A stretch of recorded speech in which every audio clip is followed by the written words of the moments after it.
இந்த புத்துலயும் இந்த பாம்பு இருக்குமா, எந்த பாம்புனே தெரியலையடா சாமி அப்படின்ற மாதிரி தான் நடக்குது. ஒரு மாசமா ஆட்சி நல்லா இருக்குன்றீங்க, என்ன நல்லா இருக்குது? உனக்கு சீட்டு வேணும்னா போய் டிவி விஜய் கிட்ட போய் கேளியா, ஐயா உங்க ஆட்சி சூப்பரா இருக்குது எனக்கு சீட்டு கொடுன்னு. அதுக்குன்னா நீங்க உடனே மக்கள் மேல பழிய போடுது. மக்கள் கிட்ட நான் கேட்கிறேன், எங்க அம்மா கிட்ட கேட்டிருக்கேன், இதோ இந்த சம்பவம் பண்ணிய உட்கார வச்சுக்கின்னு ஒரு நடிகையை வந்து நான் வாய்ப்பு தரேன்ட்டு, your eyes are so sexy, your this one are so sexy அப்படின்னு அப்படியே வர்ணியா வர்ணிச்சு அம்மா கேட்டுட்டு வர்ணிச்சு. என்ன ஆனா கொழுப்புல பேசுறியா மிஸ்டர் மகேந்திரன்? நீ சோலார் பேனல் சோலார் இதெல்லாம் வச்சுக்கினா எல்லாரும் வச்சுக்க முடியுமாடா? அறிவு இருக்காடா உங்களுக்கு எல்லாம்? அறிவு இருந்து தான் பேசுறீங்களா இல்ல இஷ்டத்துக்கு பேசணும்ட்டு பேசுறீங்களாடா?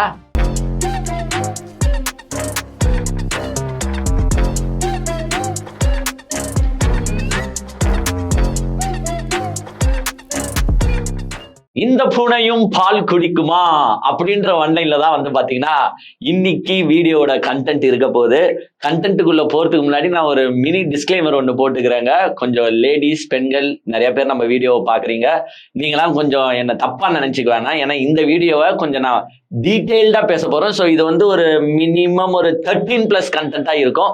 ஸோ நம்ம ஆடியன்ஸ் வந்து என்னை யாரும் தப்பா நினைச்சுக்க வேணாம். பிகாஸ் இந்த மாதிரி ஆட்களோட தோலை இப்பவே நம்ம உரிக்கலன்னா அப்புறமா வந்து இந்த நாடே வந்து பாத்தீங்கன்னா சீர்கெட்டு போயிடும். அதனால கொஞ்சம் 13+ கண்டென்ட்டா இருக்க போது. ஸோ கொஞ்சம் லேடிஸ்லாம் வந்து கொஞ்சம் அப்படியே ஹெட்செட் போட்டுன்னு கேட்டீங்கன்னா நல்லா இருக்கும். இல்லைன்னா வீடியோ கூட ஸ்கிப் பண்ணிக்கோங்க, ஒன்றும் தப்பு கிடையாது. யாரை பத்தி நம்ம ரோஸ் பண்ண போறோம்னா, ஆக்சுவலா எனக்கு டைட்டிலே வந்து கன்ஃபியூஷன்ல இருக்குங்க. எந்த ஒன்லைன்ல போலாம்? இந்த பூனையும் பால் குடிக்குமா அப்படின்ற ஒன்லைன்ல போகுமா, இல்ல எந்த புத்துல எந்த பாம்பு இருக்குன்னு தெரியல சாமி அந்த மாதிரி லைன்ல போலாமான்னு எனக்கே கன்ஃபியூஷனா இருக்கு. பிகாஸ் இது ரெண்டுமே வந்து இந்த பர்டிகுலர் கேரக்டருக்கு மேப் ஆகுது. யாரா அந்த பர்டிகுலர் கேரக்டர்னு பார்த்தா நம்மளுடைய சமூக சேவகர், நம்முடைய ராகவேந்திரா சாமி அவர்களின் தீவிர பக்தியாளர், நம்முடைய மாற்றுத்திறனாளிகளின் கடவுள் என்று தன்னைத்தானே அழைத்து கொள்ளும் நம்முடைய நடிகர் ராகவா லாரன்ஸ் அவர்களை பத்தி. அதாவதுங்க இவரை பார்க்கும்போது நம்மளுக்கு எப்படி தோணும்னா வந்து பாத்தீங்கன்னா ஒரு பவ்யமா இருப்பாப்ல. எப்பவுமே வந்து பாத்தீங்கன்னா அவர் வாய்ஸ் அதட்டி பேசி நான் பார்த்தது கிடையாது. ஸோ சைலண்டா பவ்யமா உட்காந்துக்கிட்டு பவ்யமா பேசுவாப்ல. வெளி உலகத்துக்கு வந்து இவருடைய தோற்றம் எப்படி இருக்கும்னு பாத்தீங்கன்னா, இவர் வந்து ஒரு சமூக சேவகர், அதாவது தாய் தந்தை இல்லாத குழந்தைகளை எடுத்து வளர்க்கக்கூடியவர், ஒரு ட்ரஸ்ட் வச்சு நடத்தக்கூடியவர், மாற்றுத்திறனாளிகளை தன்னுடைய வாழ்க்கையில் அவர்கள் வளர்வதற்கு இவர் வந்து இவருடைய லைஃபே சாக்ரிஃபைஸ் பண்ணியிருக்காருங்க. எப்படி மற்றவங்க வளர்ச்சிக்காக இவருடைய லைஃபை இவரே சாக்ரிஃபைஸ் பண்ணியிருக்காருங்க. இந்த மாதிரி பிம்பங்கள், இந்த மாதிரி தோற்றங்கள் தான் வந்து பாத்தீங்கன்னா நம்முடைய ராகவா லாரன்ஸ் அவர்களை சுற்றி இருக்கும். எங்க உண்மையை சொன்னா நம்ப மாட்டீங்க, நானே சில்லறைய செதற விட்டேங்க இந்த மனுஷனுக்கு. ஏன்னா இப்ப ஒரு வாரத்துக்கு முன்னாடி, ஒரு வாரம் கூட இல்லைங்க, ஒரு 4 நாள் 5 நாளைக்கு முன்னாடி தான் அரசியலுக்கு வருவதா வேணாவா அப்படின்னு வந்து பாத்தீங்கன்னா மக்கள் கிட்ட ஒப்பீனியன் கேட்கிற மாதிரி ஒரு வீடியோ போட்டு இருந்தாரு. நானே வந்து அதை பார்த்துட்டு, பா நீங்களாம் நல்ல மனுஷன் சார், நீங்களாம் வந்து எந்த ஒரு எதிர்பார்ப்பும் இல்லாம சமூக சேவையை செஞ்சுட்டு இருக்கீங்க, நீங்களாம் அரசியலுக்கு வராம வேற யார் அரசியலுக்கு வரணும்? சோ மிஸ்டர் ராகவா லாரன்ஸ், நீங்க தயவு செஞ்சு அரசியலுக்கு வரணும் அப்படின்ட்டு வந்து பாத்தீங்கன்னா நானே இவருக்கு வந்து வந்தீங்கன்னா சில்லறைய செதற விட்டேன். ஏன்னா அவர் சொன்ன ஒரு வார்த்தைங்க, அந்த ஒரு வார்த்தை தான் என்ன மயக்கிடுச்சு. அதாவது கடமையை செய் பலனை எதிர்பார்க்காதே. I want to repeat this lines your honour. கடமையை செய் பலனை எதிர்பார்க்காதே. அந்த மனுஷன் அன்னைக்கு சொன்ன லைனுக்கு அர்த்தம் எனக்கு அன்னைக்கு தெரியலங்க. ஆனா இந்த வீடியோவை பார்த்த பிறகுதான் எனக்கு அர்த்தம் தெரியுது. நம்ம டீடைல்டா வீடியோக்குள்ள போறதுக்கு முன்னாடி எங்க அண்ணன் லாரன்ஸ் செய்த ஒரு சிறு குறும்படம் மாதிரி ஒரு சிறிய தொகுப்பு ஒரு நடிகை சொல்லியிருக்காங்க. ஃபர்ஸ்ட் அதை பார்த்துட்டு வாங்க, அப்புறமா அந்த கடமையை செய் பலனை எதிர்பார்க்காதே அதுக்கான அர்த்தத்தை நான் சொல்றேன். Your eyes is very expressive and you are so sexy. Your eyes are so sexy and your boobs are so sexy and you have good future. If I will give glamorous roles also, you have to do. And all he said. Okay. Then we sat on the bed and he tried to do something. Sir, you didn't give me the chance as of now and I think I'm not comfortable, I said. Do you think I will do that? I know how struggler's life will be. And definitely, if I cheat you, Guru Raghavendra Swami will not forgive me. I will definitely help you. and I will keep you in my next project. And he said something, and something happened. After that, you tried to contact him? He never responded. இப்ப புரியுதா மக்களே உங்களுக்கு?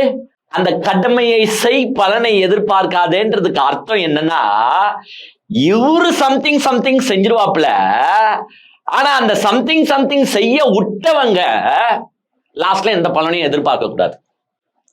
அவங்க கால் பண்ணா மறுக்க எடுக்க மாட்டார். அதாவது அந்த வீடியோல நீங்களே வந்து பார்த்திருப்பீங்க, தெளிவா அவங்க பேர் வந்து பாத்தீங்கன்னா ஏங்க, அவங்க மேல நிறைய கான்ட்ரவர்சி இருக்கு, அது நம்மளுக்கு மாற்று கருத்தே கிடையாது. அது தட் இஸ் அன்வான்ட் விஷயம் நம்மளுக்கு. ஆக்சுவலா அவங்க எந்த கான்ட்ரவர்சி வேணாலும் இருக்கட்டும். பட் இப்ப இந்த கான்ட்ரவர்சி அவங்க பேசியிருக்கிறது யாரை பத்தி பாத்தீங்கன்னா ராகவ லாரன்ஸ். அதுவும் ராகவ லாரன்ஸை வந்து நம்ம வச்சுட்டு இருந்த உயரன்றது வந்து பாத்தீங்கன்னா நான் இமயமலைக்கு மேலே வச்சிருந்தேன். ஆனா இந்த அக்கா பேசின வீடியோ நான் இப்பதான் பாக்குறேன். இப்பதான் இந்த மனுஷனோட முழு உருவம் நமக்கு தெரிய வருது. அதாவது இது வந்து கொஞ்சம் பழைய காலத்து வீடியோன்னு கூட வச்சுக்கோங்க. இப்ப அவங்க கொஞ்சம் நல்லா வெயிட் எல்லாம் போட்டாங்க. சோ எனக்கு தெரிஞ்சு இது கொஞ்சம் பழைய வீடியோவா கூட இருக்கலாம்.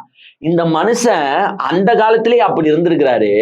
அப்ப இந்த காலத்துல எப்படி இருப்பாரு? அதாவது திரைமறைவுக்கு பின்னால், தன்னை திரைக்கு முன்னால் ஒரு மிகப்பெரிய ஹீரோவாகவும், ஒரு மிகப்பெரிய சமூக சேவகராகவும், ஒரு மிகப்பெரிய ஒரு சோசியல் சர்வீஸ் சென்டரா ஜாம்பவானா காட்டுற இந்த மனிதன் இப்ப எப்படி இருப்பாருன்ற சந்தேகம் எனக்குள்ள இப்ப எழுந்திருக்கு. ஏங்க, ஒரு நடிகை வாய்ப்பு கேட்டு உங்ககிட்ட வராங்க. இது வாய்ப்பு கேட்டு வர நடிகை கிட்ட பெரும்பாலும் டிரெக்டர்ஸா இருக்கட்டும், ப்ரொடியூசரா இருக்கட்டும், ஏன்னா பணத்தை போட போற ஒரு ப்ரொடியூசரு, ஒரு டிரெக்டர் தான் அவங்களுக்குள்ள இருக்கிற ஆக்டிங் எக்ஸ்பீரியன்ஸ் அப்படியே தூக்கின்னு வந்து வெளியில கொட்ட போறாரு சினிமால. சோ நார்மலா ஒரு நடிகையோ ஒரு நடிகரோ வாய்ப்பு கேட்டு போகும்போது இந்த டிரெக்டரோ ப்ரொடியூசரோ நார்மலா என்ன கேட்பாங்கன்னு பாத்தீங்கன்னா, அம்மா உனக்கு டான்ஸ் ஆட தெரியுமா, உனக்கு நடிக்க தெரியுமா, எங்க கொஞ்சம் நடிச்சு காட்டு, எங்க கொஞ்சம் சிரிச்சு காட்டு, எங்க கொஞ்சம் அழுது காட்டு, எங்க கொஞ்சம் சோகமா இருந்து காட்டு, எங்க கொஞ்சம் அப்படியே ஆக்ரோஷமா ஆக்கி காட்டு. இதுதான் இயற்கை. ஏன்னா அது பேர்னா நடிப்பு தொழில். இது பேர் என்னங்க மிஸ்டர் லாரன்ஸ் சார்? இது பேர் நடிப்பு தொழில். சோ நடிக்க தெரியுமான்றத அவங்க கிட்ட இருந்து நம்ம எக்ஸ்பெக்ட் பண்ணி வாங்கிக்கணும். அதுக்காக அவங்கள சிலது செய்ய சொல்லலாம். ஏங்க டான்ஸ் கூட ஆட சொல்லாங்க. ஏங்க கல்யாணம் கேட்டு பொண்ணு வீட்டுக்கு போனாலே ஏமா பொண்ணுக்கு சிரிக்க தெரியுமா, ஆட தெரியுமா, பாட தெரியுமான்னு கேள்வி கேட்கிறோம். நடிக்க வந்திருக்கிறாங்கன்னா அவங்க கிட்ட இதெல்லாம் கேட்கறது தப்பு கிடையாது. ஆனா மிஸ்டர் ராகவா லாரன்ஸ் சார் என்ன கேட்டிருக்காருன்னா, I want to see your, அந்த வார்த்தை இங்கிலீஷ்ல கொஞ்சம் நல்லா இல்ல, ஒரு மாதிரி இருக்குது, 18+ போயிடுது. அதனால நான் தமிழ்லயே சொல்லிடுறேன். உங்களுடைய மார்பகங்களை நான் பார்க்க வேண்டும், உங்களுடைய வளைவு நெளிவுகளை நான் பார்க்க வேண்டும். ஐ want to see your hips, I want to see your dance. சரி, டான்ஸ் கேட்டீங்க, ஓகே.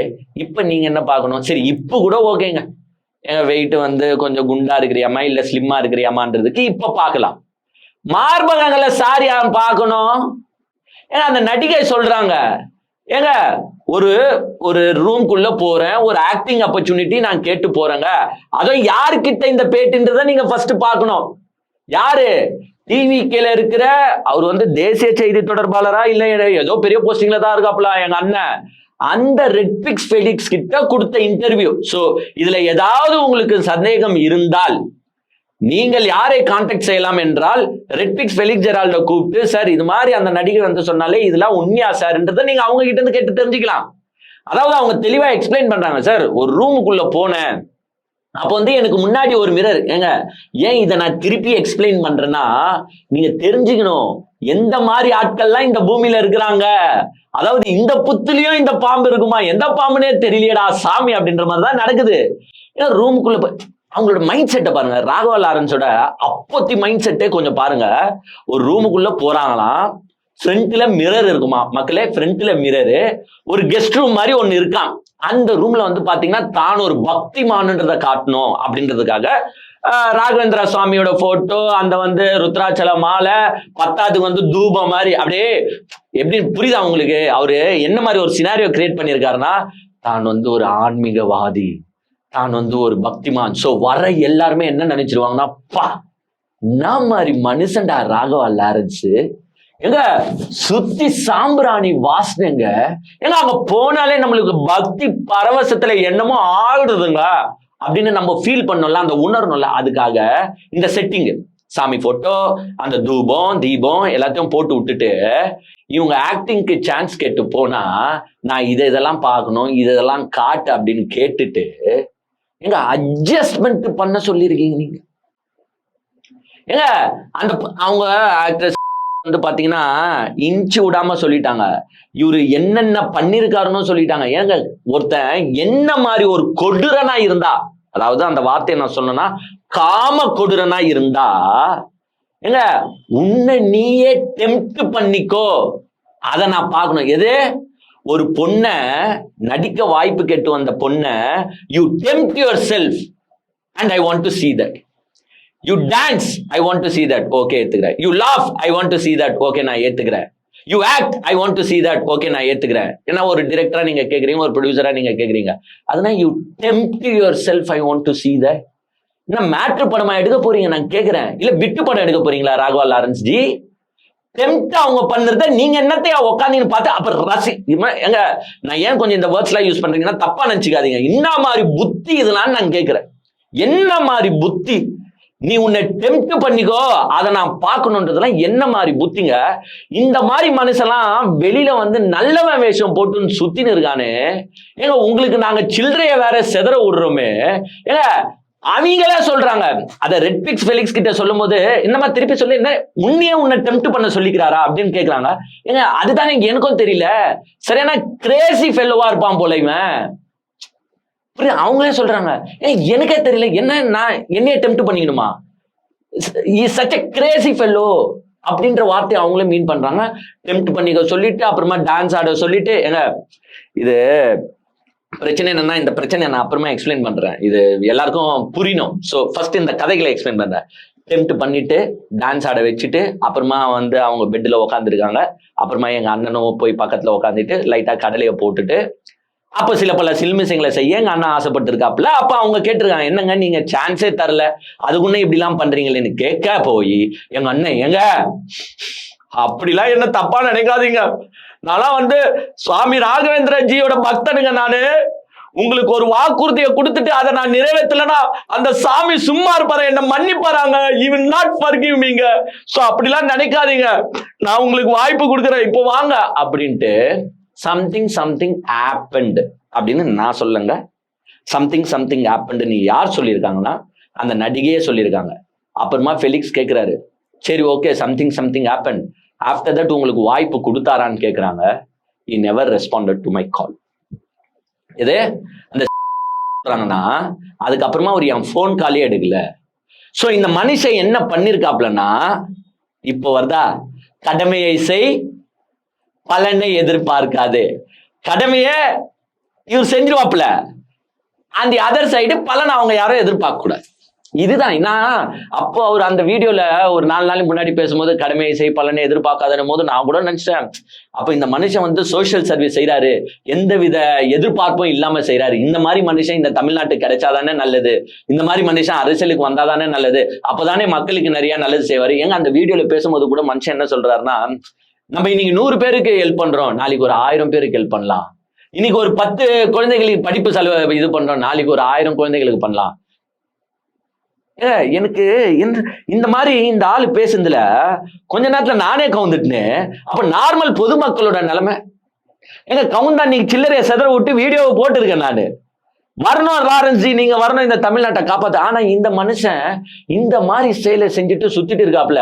சரி அப்புறமா அவங்களுக்கு வாய்ப்பு கொடுத்திருந்தா கூட நான் ஓரளவுக்கு எங்க பண்ணது கெடித்தனம், அயோக்கியத்தனம், கேவலமான தனம், சரி அதுக்கும் ஒரு நியாயம் இருக்கணும்ல, பண்ணுறது டுபாக்குத்தனமா இருந்தாச்சு ஒரு நியாயம் இருக்கணும்ட்டு அந்த வாய்ப்பையாச்சும் கொடுத்துருந்தாவாச்சு நான் பாராட்டிருக்கேன். சரி இது இந்த தொழில ஈஸியா சர்வசாதாரண போல, சரி ஓகே, வாய்ப்பும் கொடுக்கல.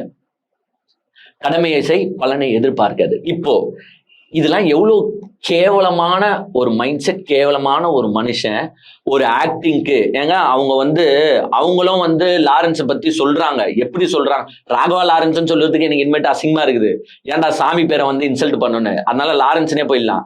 அவங்களே லாரன்ஸை பத்தி சொல்றாங்க, நான் உள்ள போன உடனே இதெல்லாம் பார்த்த பிறகு இந்த சாமி கிட்ட இருந்து அந்த ருத்ராட்சல மாலை, அந்தந்த தூபம் வாசனை, சாம்பிராணி வாசனை இதெல்லாம் வரும்போது நானே நினைச்சேன், லாரன்ஸ் சார் பெருமையா நினைச்சேன். சரி, he has come from a poor background, அவர் எவ்வளவு ஒரு ஏழ்மையான நிலைமையில இருந்து வந்தாருன்னு எனக்கு தெரியும். ஸோ ஸ்ட்ரகிள் ஆகுறவங்களுக்கு எல்லாம் வாய்ப்பு கொடுக்குற ஒரு கேரக்டர்னு நானே நினைச்சு போனேன். ஏங்க அவங்க வந்து அந்த நேரத்துல சம்திங் சொன்னாங்க. ஸோ சம்திங் எது வேணாலும் நடந்திருக்கலாம். A1 நடந்திருக்கலாம், B1 நடந்திருக்கலாம், இல்ல Z வரைக்கும் நடந்திருக்கலாம். So something happen. அந்த சம்திங் ஹேப்பன் ஆகுறதுக்கு அவங்க ஏன் அனுமதிச்சாங்கன்னா, சரி ஏதோ வாய்ப்பு தர போறாரு அப்படின்னு தானே அனுமதிச்சேன். அந்த வாய்ப்பையாச்சும் நீங்க கொடுத்துருக்கணும். அப்படி வந்து ஒருத்தரை இன்டியூஸ் பண்ணுறதோ இல்ல வந்து டிசீவ் பண்ணுறதோ தப்பு. ஃபர்ஸ்ட் ஆக்சுவலா இந்த மாதிரி டிசெப்ஷன் பண்ணி இந்த இன்டியூஸ் பண்ற ஆசையை தந்துட்டு ஒருத்தரை நம்ம யூஸ் பண்ணுறதே சட்டப்படி தப்புங்க. இவங்களுக்கு பல பேருக்கு தெரிய மாட்டுது. ஆக்சுவலா நீங்க ரேப் பண்ற செக்ஷனை டெஃபினேஷன் எடுத்து பாத்தீங்கன்னா ஐபிசிலயோ சரி பிஎன்எஸ்லயோ சரி, ஏங்க 2 பேர் இப்போ பொதுவா நம்ம என்ன சொல்லுவோம்னா, ஒரு ரேப் நடந்துருச்சு, ஒரு பொண்ணு போய் கம்ப்ளைண்ட் தருதுன்னு வச்சுங்களேன், நம்ம என்ன சொல்லுவோம்னா, அந்த பொண்ணும் வந்து ஆசைப்பட்டு தானே ஓகே சொன்னனால தானே இவன் பண்ணா, அப்புறமா அது எப்படி ரேப் ஆகும்? 2 பேரும் வந்து ஒத்த கருத்தோட அதை வந்து எப்படி சொல்லுவாங்கன்னா கன்சென்ட்னு சொல்லுவாங்க. அவங்க கன்சென்ட் கொடுத்தனால தானே இவன் பண்ணா, அது எப்படிங்க தப்பு அப்படின்ற ஒரு கேள்வி வரும். பட் அதுக்கு டெஃபினேஷன் அந்த செக்ஷன்லயே இருக்கு. ஏங்க கன்சென்ட்ன்றது வந்து எந்தவித எதிர்பார்ப்பும் இல்லாமல் இருக்கணும். புரியுதா உங்களுக்கு? ஒரு பையன் ஒரு பொண்ணோட ஏதோ ஆகுதுன்னா எந்தவித எதிர்பார்ப்பும் இருக்கக்கூடாது. இப்ப இந்த பையன் இந்த பொண்ணு கிட்ட சொல்லியிருப்பான், நான் நாளைக்கு உன்னை கல்யாணம் பண்ணிக்கிறேன், வா இப்போ உடலுறவு மேற்கொள்ளலாம் அப்படின்னு இருந்துச்சுன்னா, நீ கல்யாணம் பண்ணலன்னா அது ரேப் ஆகுது. ஏன்னா நீ இந்த ஆசையை அவங்களுக்குள்ள ஏற்படுத்துற, நான் கல்யாணம் பண்றேன் அதனாலதான் அவங்க உனக்கு ஓகே சொல்றாங்க. சோ இது சட்டப்படி தப்பு, இது ரேப்பு. இங்க வந்துட்டு அந்த பொண்ணு ஒத்துக்குன்னு தானே பண்ணிச்சு, அப்புறமா எப்படியா நீ அவனை கேள்வி கேட்பன்னு சொல்ல முடியாது. சோ இங்க வந்து ஒரு ஃபால்ஸ் ப்ராமிஸ் இருக்கு.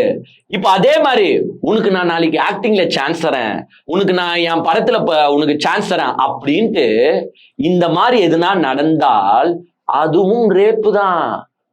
எங்க ஒரு டிசெப்டிவான ஸ்டேட்மெண்ட்டை மேக் பண்ணக்கூடாது, ஒருத்தங்களுக்கு இன்டியூஸ் தர மாதிரி ஒரு ஸ்டேட்மெண்ட்டை மேக் பண்ணக்கூடாது. ஒரு ஆசையை காட்டி நீங்க எது பண்ணியிருந்தாலும் அவங்க நாளைக்கு கம்ப்ளைண்ட் பண்ணா ரேப். சட்டப்படி இப்போ கிளம்பி போயிட்டு மேபி டிலே அந்த டைம் டியூரேஷன் வேணா இடிக்கலாம். பட் இதே நிலைமை வேற நாளைக்கு ஏதாவது பெண்களுக்கு ஏற்பட்டால், உங்களுக்கு ஒருத்தன் ஃபால்ஸ் ப்ராமிஸ் ஒரு மேரேஜ் பண்றேன்னு ஆசையை காட்டிட்டு உங்களை யூஸ் பண்ணியிருந்தாலோ, இல்ல உங்களுக்கு வேலை வாங்கி தரேன்னு உங்களை யூஸ் பண்ணியிருந்தாலோ, இல்ல உங்களுக்கு காசு தரேன்னு சொல்லி யூஸ் பண்ணிட்டு காசு தராம போனாலோ, எந்த ஒரு ஃபால்ஸ் ஸ்டேட்மெண்ட் கொடுத்துட்டு உங்களை அவன் யூஸ் பண்ணாலும், நீங்களே கன்சென்ட் கொடுத்திருந்தாலும் இட்ஸ் அ ரேப். சோ இப்போ நான் உங்களை கேட்கிறேன், ராகவ லாரன்ஸே கேட்கிறேன், சாரி லாரன்ஸே கேட்கிறேன், நீங்க பண்ணது ரேப்பா ரேப் இல்லையா? சொல்லுங்க மக்களை, நீங்களே சொல்லுங்க. ரேப்பு தானே, ஏமாத்தி தானே இருக்கிற. ஒரு ஆக்டிங் கேட்டு வந்த பொண்ணுக்கே இந்த வாழ்க்கை. எனக்கு இப்போ இதுல டவுட் வருது என்னன்னா, அந்த காலத்திலே இந்த மனுஷன் இப்படி இருந்திருக்காரு, அதுக்கப்புறமா பல நடிகைகள் இவர்கிட்ட வாய்ப்பு கேட்டு போயிருக்கோம், பல நடிகைகள் இவர் ஆக்டிங் சான்ஸ் கொடுத்திருக்கலாம், பல நடிகைகளுக்கு சான்ஸ் கொடுக்காம இருந்திருக்கலாம், பலரை ஏமாத்தி இருக்கலாம். இந்த கணக்குலாம் எத்தனை நம்பர்ஸ்ல போய் நிற்கும்? நீங்களாம் தான் நாளைக்கு அரசியலுக்கு வரலாம்னு ஆசைப்படுறீங்களா மிஸ்டர் லாரன்ஸ்? வந்து என்னத்தை கிழிக்க போறீங்க, என்னத்தை நொட்ட போறீங்க? ஏங்க உங்களை நாங்க நினைச்சதே நீங்க ஒரு பெரிய ஆன்மீகவாதினுங்க. நார்மலா நம்ம எப்படி நினைப்போம், ஏங்க சாமி பக்தனுடைய எல்லாம் சாமியை கும்பிடுறவெல்லாம் நல்லவனா இருப்பான். ஏங்க இப்போ ஃபார் எக்ஸாம்பிள் மத்தவங்க தப்பு செய்யறத நம்ம ஒரு பெருசா எடுத்து பேசலாம். பட் அவன என்ன இப்போ உதாரணத்துக்கு யாருன்னா சிஎம்ஏ இருக்கட்டுமே, நம்ம ஜோசப் விஜய் எடுத்துக்கோங்க, ஏதோ ஒரு துணை நடிகையோட சுத்தின்னு இருக்காங்கன்னு சொல்றாங்க. அவராச்சும் ஒரு நார்மல் கேரக்டர், பெரிய ஆன்மீகவாதினும் நம்ம எடுத்துக்க முடியாது. பட் எஸ் தப்பு தான், அதுல மாற்று கருத்து கிடையாது. பட் ஓகே, ஒரு நார்மல் செலிபிரிட்டி, ஒரு நார்மல் கேரக்டர். இவரு லாரன்ஸ்லாம் வந்து பாத்தீங்கன்னா ஒரு ஆன்மீகவாதி, தன்னை என்ன ஒரு பிம்பத்துல வச்சுன்னு இருக்காருன்னு பாத்தீங்கன்னா, ஒரு ட்ரஸ்ட், ஒரு சோசியல் சர்வீஸ், ஒரு மாற்றுத்திறனாளிகளுக்கு வந்து ஒரு அப்பா ஸ்தானம், இவ்வளவு பெரிய பிம்பத்துல இருக்கிற ஒரு மனுஷன் இந்த மாதிரி ஒரு கேவலமான செயலை செஞ்சா நாளைக்கு எவன் நல்லவன் எவன் கெட்டவன் எங்களுக்கு எப்படியா தெரியும்? ஏன்னா இப்போ உடனே என்ன தெரியுமா சொல்லுவான், இந்த வீடியோவை இப்போ கரெக்டா விட்டிருக்கீங்கன்னா இதுக்கு பின்னாடி ஏதோ ஒரு உள்குத்து இருக்கு, இது திமுகவின் சதி செயல், எங்க லாரன்ஸ் வந்து திருச்சி ஈஸ்ட்ல நின்று வின் ஆகிடுவாரோன்னு பயந்து இந்த வீடியோவை இப்போ ரிலீஸ் பண்றாங்க. எந்த வீடியோவும் எப்போ ரிலீஸ் பண்ணாலும் ஆனது உண்மைதானே, தப்பு தானே. இந்த தப்புக்கு லாரன்ஸ் அவர்கள் உடனே அந்த பொண்ணை கேரக்டர் அசாசின் பண்ணுவானுங்க. இவனுக்கு நார்மலாவே இவங்களுக்கு இதுதான் வேலை. அந்த பொண்ணு ஒண்டி ஒழுக்குமா, அந்த பொண்ணு இப்படி, அதெல்லாம் நம்மளுக்கு அன்வான்ட். நீ உங்க அண்ணன் ஒழுக்குமா இருந்தாரான்றதுதான் ஃபர்ஸ்ட் கேள்வி. லாரன்ஸ் அவர்கள் ஒழுக்கமா இருந்தாரா இல்லையா? இந்த லாரன்ஸ் அவர்கள் தான் நம்பல, அதாவது கேள்வி கேட்ட நம்பலாம் தெருநாயின்னு சொன்ன ஒரு கேரக்டர். நான் வந்து ஆக்சுவலா அந்த 4 நாளைக்கு முன்னாடி வீடியோ போட்டது ஏன்டா இந்த ஆளுக்கு சப்போர்ட் பண்ணி போட்டுன்னு எப்போ தெருநாயின்னு சொன்னாரோ அப்பயே நான் முடிவு எடுத்துட்டேன். இந்த தெருநாய் கதை ஓயாத்துக்கு முன்னாடியே இங்க இந்த கதை வந்துருச்சு. மிஸ்டர் லாரன்ஸ் கேள்வி கேட்ட தெருநாயா? அதாவது எக்ஸ்பிளைன் யாரும் பண்றாரு பாருங்க. சில தெருநாய் பிஸ்கெட் போட்டா சைலண்ட் ஆயிடும், சில தெருநாய் பிரியாணி போட்டாதான் சைலண்ட் ஆகும். சோ எந்த தெருநாய்க்கு எது தேவையோ அந்த தெருநாய்க்கு அதை நம்ம போடணும். நல்லா இருக்கு உங்க எக்ஸ்பிளனேஷன். நீங்க தான் சோ கால் சோஷியல் சர்வீஸ் ஆக்டிவிஸ்ட்ல, ஆனா பேசும்போது ஒண்டி மூஞ்ச பவ்யமா வச்சுக்கணும். அப்படியே ஒரு பக்திமான் மாதிரி பேசுறீங்களே மிஸ்டர் லாரன்ஸ். ஐயோ ஏங்க எனக்கு ஆக்சுவலா எனக்கு ஒரு மாதிரி ஆயிடுச்சுங்க. ஏன் யார் தாண்டா நல்லவன் இந்த உலகத்துல? தயவு செஞ்சு நல்லவன்லாம் கொஞ்சம் ரைட் சைட்ல நில்லுங்க, கெட்டவன்லாம் லெஃப்ட் சைட்ல நில்லுங்கனா ஒண்ணுமே ரைட் சைட்ல நிக்கிறவனும் கெட்டவனா தான் இருப்பான் போலியே. ஏங்க மேபி அவர் இப்போ திருந்து இருக்கலாம், அப்போ அந்த விஷயங்கள்ல ஈடுபட்டு இருக்கலாம், இப்போ திருந்தி நல்ல மனுஷனா இருக்கலாம், அது நம்மளுக்கு தெரியாது. பட் எந்த புத்துல எந்த பாம்பு இருக்குன்றது ஒண்ணுமே தெரியல. மிஸ்டர் லாரன்ஸ் அரசியலுக்கு வரீங்கன்றீங்கன்னா வாயடக்கம் நாவடக்கம் எல்லாம் தேவை. 1 மாசமா ஆட்சி நல்லா இருக்குன்றீங்க, என்ன நல்லா இருக்குது? உனக்கு சீட்டு வேணும்னா போய் டிவிக்கு விஜய் கிட்ட போய் கேளியா, ஐயா உங்க ஆட்சி சூப்பரா இருக்குது எனக்கு சீட்டு கொடுன்னு. அதுக்குன்னா நீங்க உடனே மக்கள் மேல படிய போடுறது. மக்கள் கிட்ட நான் கேட்கிறேன், எங்க அம்மா கிட்ட கேட்டிருக்கேன், இதோ இந்த சம்பவம் பண்ணிய உட்கார வச்சுக்கின்னு ஒரு நடிகையை வந்து நான் வாய்ப்பு தரேன்ட்டு your eyes are so sexy, your this one are so sexy அப்படின்னு அப்படியே வர்ணியா வர்ணிச்சே. அம்மா கேட்டுட்டு வர்ணிச்சு என்ன இல்ல அம்மா கிட்ட பர்மிஷன் கேட்டுட்டு வர்ணிச்சே. இப்படிலாம் நீங்களாம் என்ன அம்மா சென்டிமெண்ட் தூக்கின்னு வரீங்கன்னு எனக்கு ஒன்றும் புரியல. அப்படியே அம்மாவோட பக்திமானு இவர் காட்டுறாராம். நானும் அதுல தாங்க உழுந்து போய் 4 நாளைக்கு முன்னாடி வீடியோ போட்டேன். இந்த ஆன்மீகவாதிகள்லாம் வந்து லைட்டா அம்மா சென்டிமெண்ட்ல இருப்பாங்கன்ட்டு. இந்த மனுஷன் இப்பதான் தெரியுது இது எந்த சென்டிமெண்ட்ல இருந்துருக்குதுன்னு. பண்ணது ஃபுல்லா இந்த மாதிரி விஷயங்களை பண்ணிட்டு இவங்க ப்ரொஜெக்ட் பண்றது பாருங்க. இப்ப என்னன்னா இவரு திருச்சி கிழக்குல நிக்கிறதுக்காக இந்த மாதிரி சில சோசியல் சர்வீஸ் மாதிரி காட்டிக்கிட்டு இப்ப வீடியோ போட்டுக்கின்னு வெளியே வரனால இந்த மாதிரி சிலதெல்லாம் வரும். ஏங்க இது ஒன்னா இருக்கலாம், இதுக்கு மேல எவ்வளவு வீடியோ இது வரப்போகுதுன்னு தெரியல. அரசியலுக்கு வரீங்கன்னு ஒரு முடிவு பண்ணிட்டால் இந்த மாதிரி நிறைய வரதான் செய்யும். அதெல்லாம் நம்ம தாங்கிக்கின்னு தான் ஆகணும், இல்லைன்னா அரசியலுக்கே வரக்கூடாது. ஆனா இந்த வீடியோ பார்த்ததுல இருந்து எனக்கு ஒரு கண்டென்ட் ஒரு பாயிண்ட்ல நான் நிக்கிறேன், அரசியலுக்கு வர்றதுக்கு தகுதியே இல்லாத ஆளு மிஸ்டர் லாரன்ஸ். நீங்க உக்காந்துக்கிட்டு வாய்ப்பு கேட்டு வந்த பொண்ணுக்கு மார்க் போட்டுன்னு இருக்கிறீங்க. இது எத்தனை மார்க்கு அது எத்தனை மார்க்குன்னு போடுற மாதிரி இது நல்லா இருக்குது அது நல்லா இருக்கு. இது சாதா ஆட்கள் செய்யலாங்க, நீங்களாம் செய்யக்கூடாதுங்க. உங்களெல்லாம் ஒரு பிம்பத்துல வச்சுனுக்கிறானுங்க. நீங்களே இப்படி கேட்டு கெட்டவனா இருந்தா எப்படி இது? இப்ப நீங்க இன்னைக்கு அரசியல்ல வரேன்னு சொல்றீங்க, இன்னைக்கு இந்த எலெக்ஷன்ல நிக்க போறேன் இல்ல ஏதோ ஒண்ணு பண்ண போறீங்கன்னா என்ன பிம்பத்துல பண்றீங்க? தான் ஒரு ஆன்மீகவாதி, தான் ஒரு சோசியல் ஆக்டிவிஸ்ட், தான் ட்ரஸ்ட் நடத்துறேன், தான் வந்து பாத்தீங்கன்னா ஒரு மாற்றுத்திறனாளிகளே கடவுளா இருக்கிறேன் அப்படின்ற ஒரு பிம்பத்துல தானே வரீங்க. அப்ப அந்த பிம்பம் உண்மையான பிம்பமா இருக்கணும்ல. இப்படி அந்த பிம்பத்தை முன்னிறுத்தி பின்னாடி இந்த மாதிரி கீழ்த்தனமான கலிச்சடையான வேலையெல்லாம் செஞ்சா எப்படி மிஸ்டர் லாரன்ஸ் நான் கேட்கிறேன். ஏங்க இப்பெல்லாம் நடிகர்கள், அது நான் என்ன சொல்றேன்னா நடிகர்கள்லாம் அரசியலுக்கு வந்துருந்தவங்க, அரசியல்வாதிகள்லாம் நடிக்க போயிடுங்கன்ற இப்ப இருக்கிற நிலைமைய பார்த்தா. ஏன்னா விஜய் ஜெயிச்ச பிறகு எல்லாருக்குமே தெரிந்து விட்டது இந்த மக்களுக்கு அறிவில்லை. ஏன்னா ஃபர்ஸ்ட்லாம் என்ன நினைச்சிருந்தாங்கன்னு பாத்தீங்கன்னா, அவன்லாம் சும்மா கிடையாது. தமிழ்நாட்டு மக்கள்லாம் என்ன நினைச்சான், அவன்லாம் படிப்பறிவு உள்ளவன், அவன் வந்து யார் நம்மளுக்கு நல்லது செய்யறான்னு தெரியும், அவனுக்கு தான் ஓட்டு போடுவான். அவன் வந்து யார் நம்மளுக்காக குரல் கொடுப்பான்னு தெரியும், அவனுக்கு தான் ஓட்டு போடுவான். அவன் வந்து யார் நம்மளுக்காக போராடுவான், நம்ம பிரச்சனைக்கு உடனே ஓடி ஓடி வந்து யார் நிப்பாவளோ அவனுக்கு தான் ஓட்டு போடுவான். நடிகனுக்கு எல்லாம் ஓட்டு போட மாட்டாயா அப்படின்ற ஒரு பிம்பம் இருந்துச்சு. விஜய் ஜெயிச்ச பிறகு எல்லாருக்கும் தெரிஞ்சு போச்சு, அடங்கொய்யால இது தெரிஞ்சிருந்தா நான் அரசியலுக்கு போயிட்டு இருப்பேன் ஐயா. ஏன்னா எல்லா நடிகரும் ஃபீல் பண்றாங்க. அதே மாதிரி இன்னொன்னுங்க, இதுதான் உண்மை. ஏங்க இந்த 2026ல விஜய் வந்தனாலதான் இந்த வெற்றி வந்துச்சுன்றது கிடையாது. ஏங்க விஜய்க்கு பதிலா சூர்யா வந்திருந்தாலும் ஜெயிச்சிருப்பாரு, விஜய்க்கு பதிலா ரஜினி சார் வந்திருந்தாலும் ஜெயிச்சிருப்பாரு, விஜய்க்கு பதிலா அஜித் சார் வந்தாலும் ஓஹோன்னு ஜெயிச்சிருப்பாரு, தனுஷ் வந்திருந்தாலே ஜெயிச்சிருப்பாரு, சிவகார்த்திகன் வந்திருந்தாலே ஜெயிச்சிருப்பாரு. ஏன்னா எல்லாரும் ஒரு 50, 60, 70 வருஷம் டிஎம்கே ஏடிஎம்கேன்னு மாத்தி மாத்தி ஓட்டு போட்டு டயர்ட் ஆயிட்டாங்க. யாருன்னா ஒருத்தருக்கு வாய்ப்பு கொடுப்போமேன்னு மக்களே வெயிட் பண்ணிட்டு இருந்த நேரத்துல விஜய் வந்தாப்ல. சோ இது யார் வந்திருந்தாலும், எந்த நடிகர் வந்திருந்தாலும் இந்த வெற்றி அவங்களுக்கு உரித்தானது, அவங்களுக்கு தான் போய் சேர்ந்திருக்கும். பட் அன்பார்ச்சுனேட்லி விஜய் அந்த ஸ்டெப்பை எடுத்து வச்சனால விஜய் வந்து ஜெயிச்சோம். ஒன்னும் விஜய் நல்லது செஞ்சாருன்னா இங்க யாரும் ஓட்டு போடல, யாரும் ஒண்ணும் இல்ல. சோ இப்ப நடிகர்கள்லாம் வந்து அரசியலுக்கு வரணும்னு ஆசைப்படுறாங்க. ஏன் இதே ராகுல் லாரன்ஸ் 2026 முன்னாடி வர வேண்டியது தானே?